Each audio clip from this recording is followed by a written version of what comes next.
Eu agradeço os questionamentos, senador Malta. Existe uma passagem na Carta de Tiago que a fé sem obras é morta. Então, mais do que falar de convicções, eu as lastreio em obras, prática. 34 anos de serviço público não são palavras ao vento. Por isso, eu quero manifestar enfaticamente toda a minha confiança no Supremo Tribunal Federal. É claro que, como instituição humana, ela não é perfeita, mas eu realmente não posso concordar com a ideia de que todos os ministros, todas as ministras que por ali passaram ao longo de décadas e os atuais sejam inimigos da nação. Realmente eu quero dizer que discordo de Vossa Excelência, claro que o senhor tem todo o direito de considerar o que quiser, mas eu realmente tenho, como brasileiro, muita confiança no Supremo Tribunal Federal como instituição. Como disse Campos Salles, o quarto presidente republicano, é a joia das instituições republicanas. Então, assim, considero e, portanto, remarco essa diferença em relação a Vossa Excelência.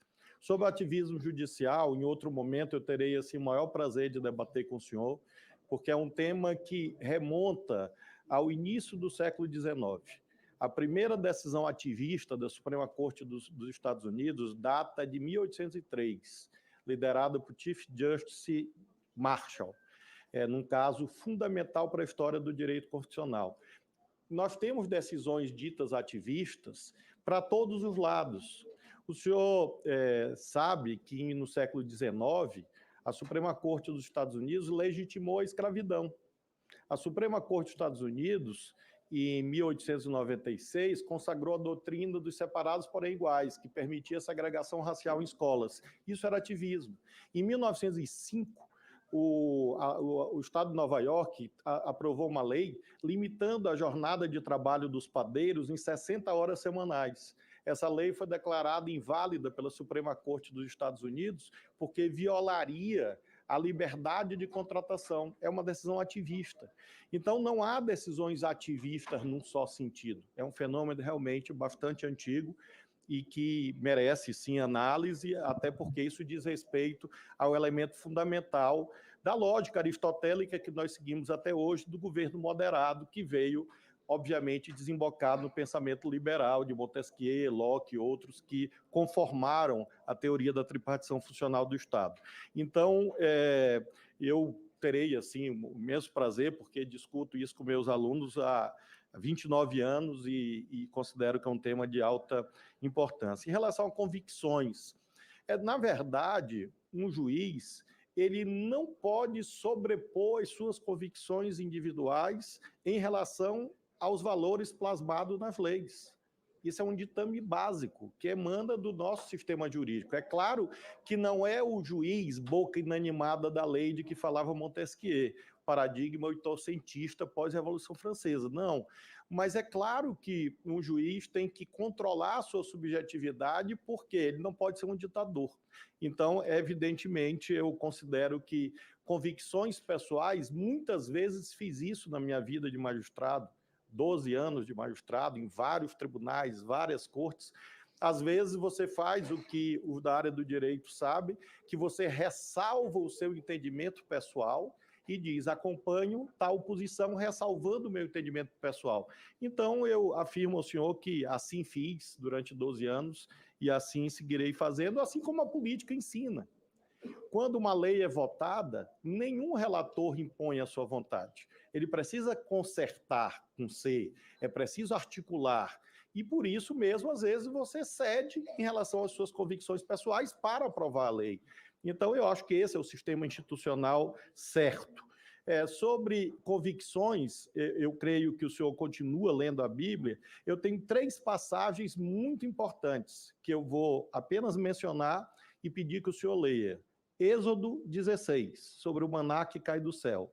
Mateus 25, sobre os pequeninos. E Atos dos Apóstolos 4. Essas são passagens assim, que iluminam com toda a certeza aquilo que eu sou, aquilo que eu sempre fui, aquilo que eu serei. Para precisar a minha posição sobre decisões monocráticas, para não haver equívoco.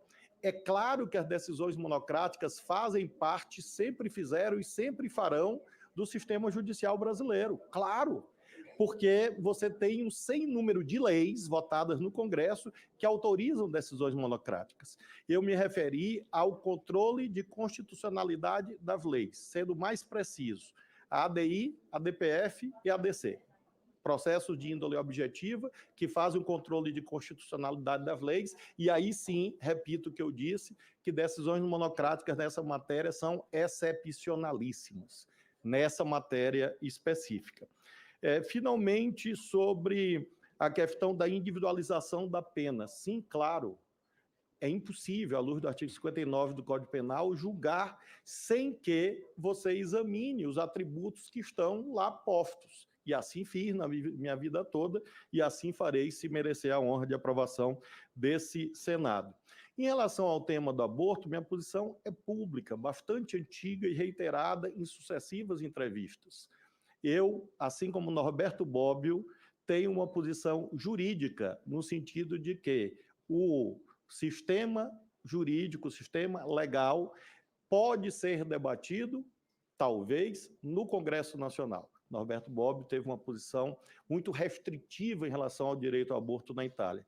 Então, eu não imagino realmente que é caso de uma decisão judicial sobre isso, e sim de um debate no parlamento. Como o senhor sabe, é claro que esse processo já foi votado pela ministra Rosa e, evidentemente, eu não posso, eventualmente, rever o voto que ela proferiu, respeitável, não há dúvida, mas desconforme com aquilo que, particularmente, eu penso. E vários aqui têm mencionado uma confusão entre adversário político e inimigo pessoal. Eu não sou inimigo pessoal de rigorosamente ninguém. Tanto é que a bancada federal do Maranhão, todos os partidos políticos, inclusive o seu, todos os parlamentares do seu partido assinaram uma nota em meu apoio. Então, eu não cultivo inimigos pessoais. Falam, o Bolsonaro, etc. Eu almocei com o presidente Bolsonaro no Palácio do Planalto. Ele me convidou e eu almocei com ele. Foi um almoço normal. Então, eu tive várias reuniões com Sua Excelência, era o presidente da República, eu governava o Estado. Uma coisa é adversários políticos. Sim, o senhor já foi, em algum momento, meu aliado político. Nós dividíamos juntos relatorias, eu na Câmara, o senhor no Senado. Hoje, infelizmente, o senhor está em outro campo, mas eu não considero o senhor inimigo pessoal. Então, essa é a nuance que determina a posição jurídica futura.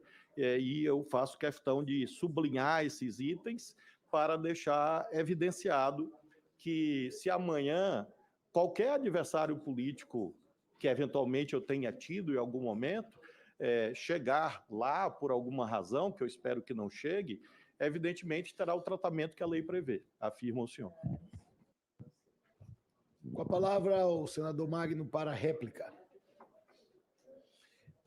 Bom, senador Flávio Dino,